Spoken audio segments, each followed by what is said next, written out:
Hey Bees, I'm Marie from Humblebee and Me, and today we are making this lovely Eucalyptus Mint Soft Cleansing Balm. So this, as you can see, is a cleansing balm that lives in a tube, so you can squeeze it out and dispense it like it's in a tube, which I think is pretty great. I use oil cleansers like this cleansing balm as part of a two-step cleansing process that I use as part of my morning and evening skincare routine. So step one is an oil-based cleanser like this cleansing balm, and step two is a foaming facial cleanser, and I have lots of recipes for those on my blog as well, so if you want links to them, check the description box below. In its simplest form, cleansing oil can just be oil, but you will have a significantly better cleansing experience if you include a bit of an emulsifier, as I have done here. So here we're using two different emulsifiers. There's a solid emulsifying wax and a liquid solubilizer, and those really help improve the wash off of the product. So you get the product on your skin and all the oil in it just helps grab all the sort of oil-soluble gunk on your face. And then the emulsifiers, because there is that end there that likes water, mean that when you rinse your skin, the emulsifiers are like, whee! And they just, go down the drain with the water, as opposed to really having to kind of wash off the thing you're supposed to be washing your face with. So yeah, the inclusion of an emulsifier, awesome thing for oil cleansing of any variety. Liquid, solid, semi-solid, really good inclusion. In the past, I've shared recipes for oil cleansers that are either completely liquid, so a cleansing oil, or completely solid, so a cleansing balm, and I've done those in push-up tubes and in pots and jars. Quite neat. So the biggest difference between like a cleansing oil and a cleansing balm is basically the inclusion of a thickener, something that takes it from being liquid to being, the desired solid consistency that we are looking for. And so our thickeners of choice are typically stearic acid, cetyl alcohol, and cetearyl alcohol, and sometimes you blend them, you can use them on their own. Kind of depends on the feel and whatnot that you are going for. I prefer to use these types of thickeners because they give the feeling of sort of thickness without the tackiness or waxiness that you can get from using a wax like beeswax to thicken things, and I find that it creates a product that washes off much better. As you can probably guess, to make something that's not quite as solid as a cleansing balm, but not quite as liquid as a cleansing oil, we're going to use a middling amount of thickener so that we get something that has enough viscosity to it that when you pop the lid off your tube, it doesn't just kind of go bleh, but it's not so thick that it just sort of sits in the tube and it's like, nope, I'm not coming out. So we'll be using cetearyl alcohol for our thickener. If you want information on substitutions, please go down to the description box, click through. I've got information there for you so you can try some other things with the stuff that you have on hand. The bulk of this recipe is fractionated coconut oil, which I've chosen because it is cheap and it's fairly sort of innocuous, right? Like it's cheap, it's lightweight, it doesn't really smell like anything. You don't have to use fractionated coconut oil. You can use another cheap, lightweight oil that you happen to have on hand, or if you have something that's kind of nearing the end of its shelf life, this is also a good project to use it in because you'll need a reasonable amount of it, and if you use this product a couple times a day, as I do, you'll go through it pretty quickly, so the chances that you can kind of eke that last little bit of life out of that oil are pretty good. So since this is a thickened product, and the viscosity greatly impacts the dispensing of it, if you live somewhere really hot or really cold, there's a chance that you're going to want to adjust the amount of cetearyl alcohol or thickener. So please refer to the blog for some information on that. And then something else to kind of help you get going. So this is a lotion and this is a cleansing balm, and you can see that they've got a very similar consistency.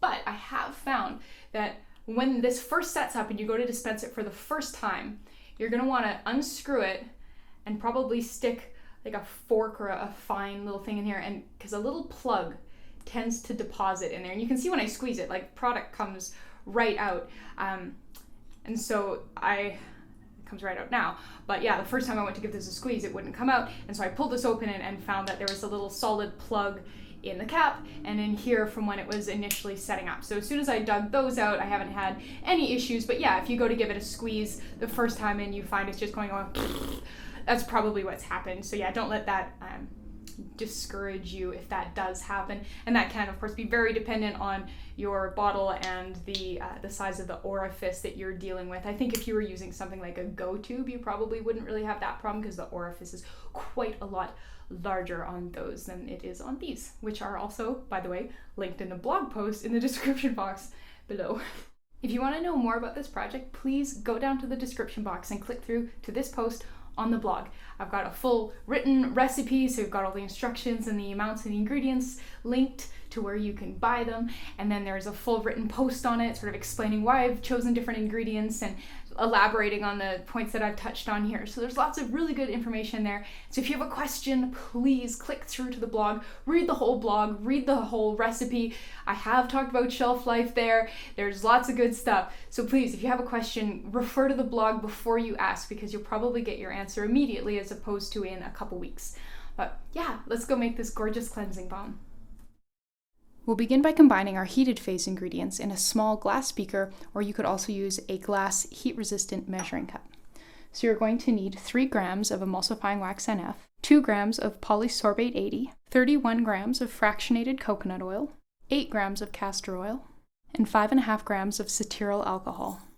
To melt all of this together, we're going to pop it in a water bath. So this is a small saucepan that has about 1 inch or 3 centimeters of water in the bottom of it. And that pink thing you see is just a silicone drink coaster that sort of helps further insulate the bottom of this from the heat source. But I'm going to go pop this on the stove over medium heat for about 20 to 30 minutes until everything is melted through. So it's been about 20 minutes, everything is melted through, so I'm just going to remove that from the water bath, dry it off. So now I need this to cool a bit so that we can add our cooldown ingredients, which will be our essential oils and our vitamin E. But this is still really hot, so I'm going to leave it for about 10 minutes to cool. And I'm intentionally not using an ice bath because I don't want it to start solidifying. I just want it to cool down a bit. So I'll come back in about 10 minutes. 10 minutes later, and this has cooled down a bit. It's still pretty warm, but it's not super hot anymore. So now we can add our cool down ingredients.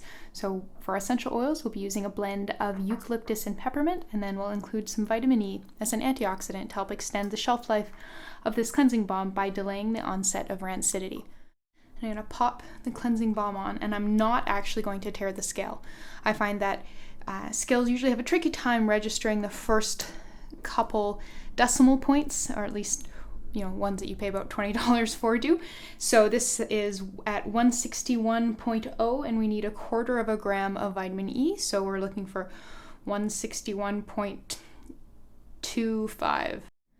We need 1/4 gram of Eucalyptus radiata and 0.125 grams of peppermint essential oil. And now we're ready to move it into our container. So for our container, we're using a little 50 milliliter squeeze bottle. Love these things. So we'll pop the lid off there, and you can see the orifice is fairly small, so we want to make sure that this is still pretty liquidy when we pour it. So I'm going to pop that in there, just throw the vitamin E to help the tube stay upright, and just gently and carefully pour.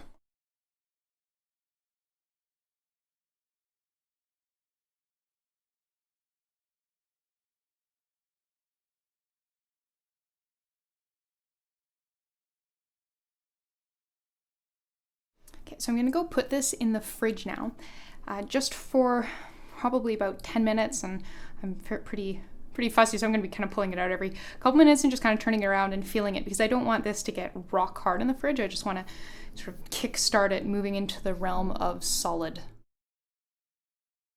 All right, so this was in the fridge for probably about 12 minutes. I left it in for a couple minutes and sort of took it out and squished it around and gave it a shake. Makes sense. This part starts to solidify faster since it's not as dense, so you kind of want to give it a shake to help it move around. And then I pulled it out when the very top bit here was starting to feel quite cool and quite solid. But you can definitely see as you move it around, it is still wonderful and soft and squishy, which is what we want. And it's not really going to get significantly harder than that because we don't want it to. That's what it was formulated for. So I'm going to decorate it with a little bit of washi tape here. So I've got the one that I made for the blog here, and it has come to more room temperature, so I thought I'd sort of show you the consistency with this one. So there we go, comes out nice and soft, melts beautifully. And we'll grab a little bit of water from our water bath, since I still have that sitting here. Don't worry, it's cooled down a lot. You can see that it emulsifies really, really beautifully on the skin, and I find that it really, this is a very elegant demonstration here, it really rinses off really, really easily and really nicely. I do have a little tip though. So if you go to pop the lid on your little concoction and you give it a squeeze and it's not coming out and you're going, what the heck? Because it feels nice and like, nice and squishy up here and you're going, it should come out, what the?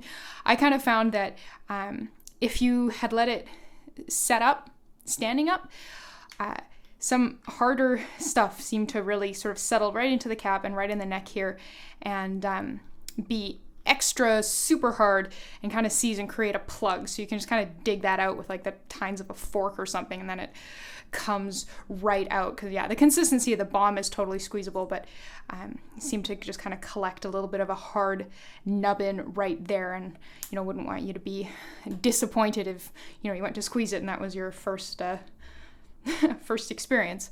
But yeah, there you go. You just made a eucalyptus mint soft cleansing balm. Thank you so much for watching. Please subscribe, and do remember to go down to that description box below the video for the full written recipe and the link to this recipe on the blog, where you'll find a ton of information on substitutions, why I chose these ingredients, where to buy them, where to buy the packaging, all kinds of great stuff. So thanks so much, and I'll see you next time.